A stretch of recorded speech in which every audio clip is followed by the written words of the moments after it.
Kaixo, bideo honetan ikusiko ditugu erradikalak, lehenengo zer diren, lehenengo parte honetan, eta gero ja, bigarren partean, ariketa batzuk, adibide moduan, eta lehenengo honetan ikusiko ditugun arauak aplikatzeko.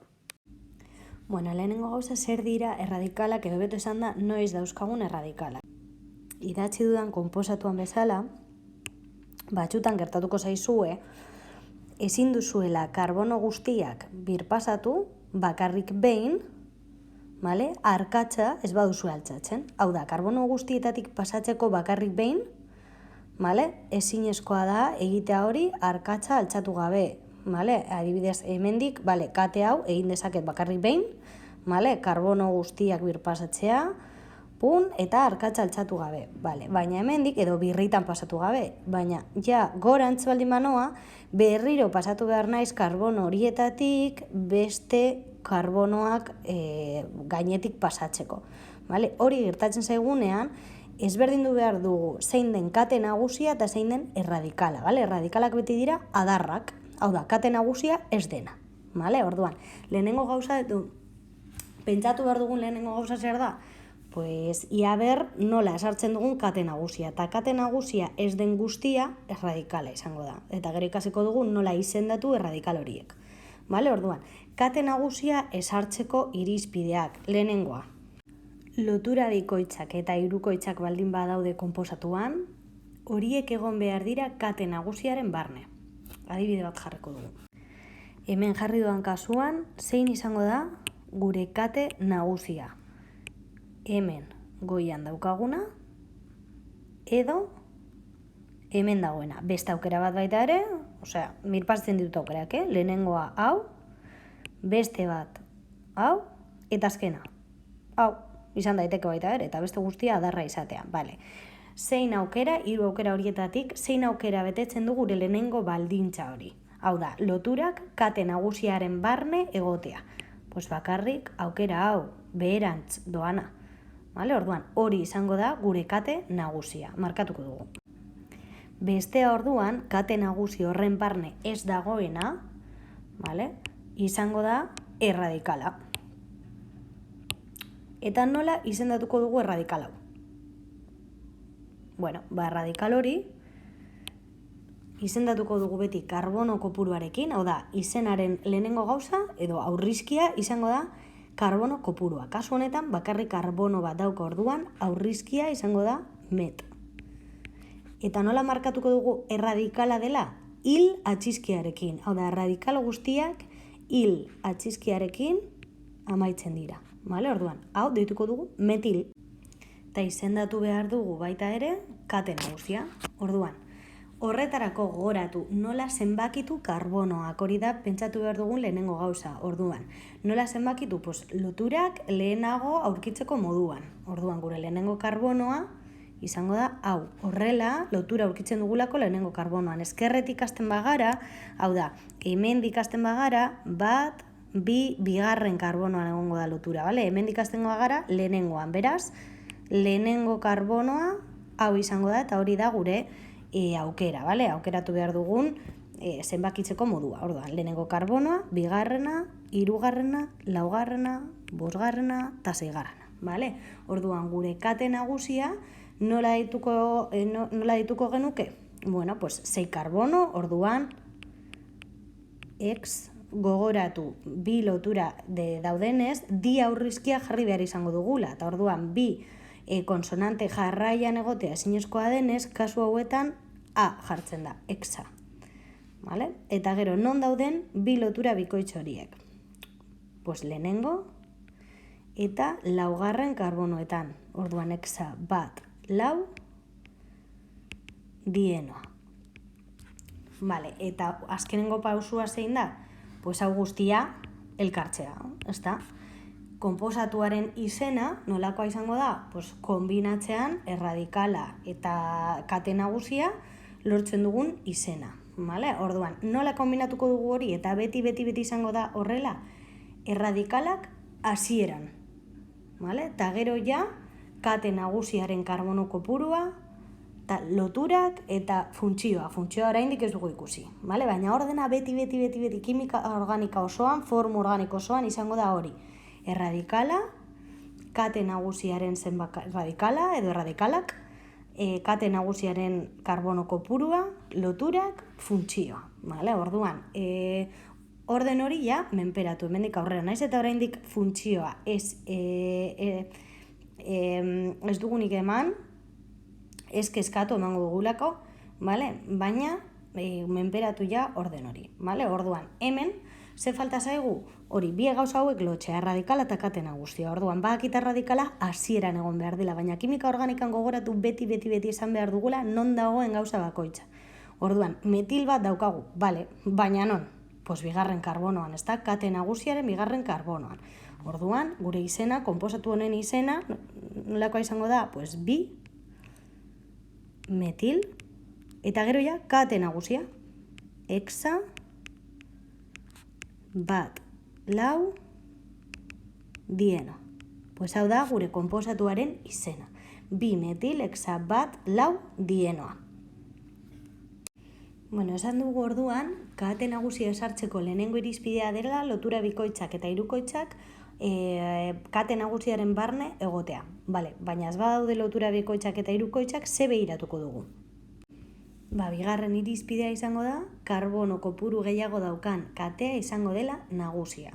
Hau da, bideoaren hasieran erabili dugun adibidea hartzen badugu, hemen kate nagusia sartzeko 3 aukera. Hau, vale? Beste hau, naino gorantz, vale? Eta azkena, baita gorantz, baina eskumarantz, vale? Aukera hori. Vale? Zein aukeratuko dugu? Bueno, pues aukera hau hartzen badugu, zenbatze ditugu karbonoak eta zenbat daude 4. Vale? Hartzen badugu beste aukera hau, gorantz baina eskumarantz, vale? Zenbatzen ditugu karbonoak eta badaude 5. Ezta? Bai. Vale. Eta azken aukera. Zenbatzen baditut hauek, badauzkat 6 karbono. Vale? Orduan, zein aukeratuko dut? Karbono gehiago dauzkan katea. Zein da, gure kasuan, aztertu egun azken aukera. Beraz, laukituko dugu gure kate nagusia. Vale? Horrela. Bai? Eta gero, baita ere, markatuko dugu erradikala. Erradikal bat baino gehiago, egon daiteke, gero ingo ditugu adibideak, baina posible da erradikal bat baino gehiago egotea. Orduan, hemen, izendatzen badugu erradikala, metil, baita ere, karbono bakarra, eta hila txizkia, eta zenbakitzeko karbonoak kasu honetan. Oso garrantzitsua, nondik hasiko gara zenbatzen, eskerretik ala eskuinetik. Vale, ez dago lotura bikoitzik ez hirukoitzik. Orduan zer egingo dugu? Loturekin erabiltzen dugun irizpide berdina erabiltzea, baina erradikalekin. Hau da, erradikala lehenago aurkitzeko nondik hasi behar gara, eskerretik ala eskuinetik. Bi aukerak jarriko ditut. Vale, imaginatu, eskerretik hasten garela, eta orduan lehenengo karbonoa, bigarrena, hirugarrena, laugarrena, bosgarrena eta seigarrena. Vale, pues aukera gorriarekin metiloa 3. karbonoan. Beste aukerarekin, hau da, eskuinetik hasita, 1, 2, 3, 4, 5 eta 6. Metiloa 4. karbonoan. Zein aukeratuko dugu? Beti zenbakirik basuena daukana, vale? Hori da lehenago aurkitzea, orduan, aukera gorria. Vale, ezabatuko dugu bestea, ondo dagoena gorria delako, eta izendatzen dugu gure konposatua. Badakigu hasieran esan behar dugula erradikalak. Eta gero ja, kate nagusia, orduan hasten gara hortik. 3. karbonoan, metil. Urrengo gauza zer da, kate nagusiaren karbono kopurua. 6, X. Eta gero loturak, hemen guztiak bakunak orduan, anoa. 3 metilexanoa. Listo. Orduan, pizka laburtzeko, bale? Lehenengo irizpidea, lotura bikoitzak zein hirukoitzak, adibidea egin dugu bikoitzekin, baina hirukoitzekin gauza bera, bale? Egon behar dira kate nagusiaren barne. Eta gero zenbakitzeko momentuan, gehien inporta zaiguna da hori, lotura lehenago aurkitzea. Orain arte esan dugun moduan, bale? Lotura edo zein lotura lehenago aurkitzea. Bale. Bigarren irizpidea, ez badaude lotura bikoitzak ala hirukoitzak, zein da jarraitu behar dugun irizpidea, karbono gehiago edo karbono kopurua handiagoa izatea kate nagusian. Vale? Orduan, karbono gehiago daukagun aukera, hori izango da gure kate nagusia. Beste gauza garrantzitsu bat, ja geratzen zaigun bakarra, erradikalei buruz. Erradikal bat baino gehiago daukagu, alfabetikoki ordenatzen dira. Zer esan nahi du honek? Bueno, adibide honekin egingo dugu eta horrela errazago. Vale? Lehenengo, kate nagusia esartzea. Vale? Orduan, kate nagusia, aukera asko dauzkagu, hau oso txikia dena, karbono gutxi, bestea hemen dagoena, beste bat horrela dagoena, beste bat horrela, hemen, hau, honen karbonoak zenbatzen baitugu, 6 dira. Eta kate honen karbonoak zenbatzen baitugu, baita ere 6 izango dira. Kasu honetan berdin zaigu zein hartzea. Vale? Biekin lortuko dugu emaitza berdera, hau da, izen berdina. Orduan, aukeratu nahi duzuena, biekin lortuko duzuela izen berdina. Biak ondo daude. Vale? Hartuko dut hau, beti errazagoa delako markatzea kate nagusia eta hori. Vale? Orduan, eta hemen, bi aukera zenbakitzeko, ezkerretik hasten bagara, lehenengo erradikala aurkituko dugu bigarren karbonoan.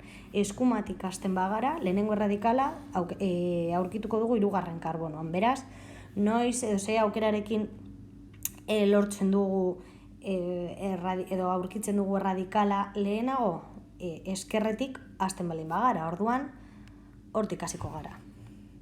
Vale. Venga, markatuko ditugu baita ere erradikalak, lehen egin dugun bezala. Horrela borobilduz. Vale? Horrela. Vale. Eta izendatuko ditugu. Errazena, hemengoa metil. Vale? Aurretik ikusi dugulako. Eta bestea, nolakoa izango da? Bi karbono, orduan et. Eta erradikala denez, hil atxizkia. Vale. Bi hauek alfabetikoki ordenatzen baitugu, E eta M begiratu behar dugu. Orduan, zein doa lehenengo? E. Orduan, izena aipatzerakoan edo idazterakoan, bietatik zein aipatu behar dugu lehenengo? Etil. Vale? Alfabetikoki ordenatu behar ditugulako. Orduan, lehenengo aipatuko dut etil eta gero metil. Vale? Eta bakoitza non dagoen hori beti. Ez ahaztu, kimika organikan beti egin behar dugula hori, vale? Aipatzea zer dagoen eta non dagoen. Kate nagusiaren ze karbonotan. Orduan, hasten gara eta 4 etil, 3 metil, eta ja, kate nagusian zenba karbono, 6, X, eta lotura guztiak kate nagusian, bakunak, orduan, hexanoa. 4 etil, 3 metil, hexanoa. Eta ja, maitzeko urrengo bideoan badauzkazue bizpahiru adibide. Uste direla 2 formulatzeko eta 3 izendatzeko.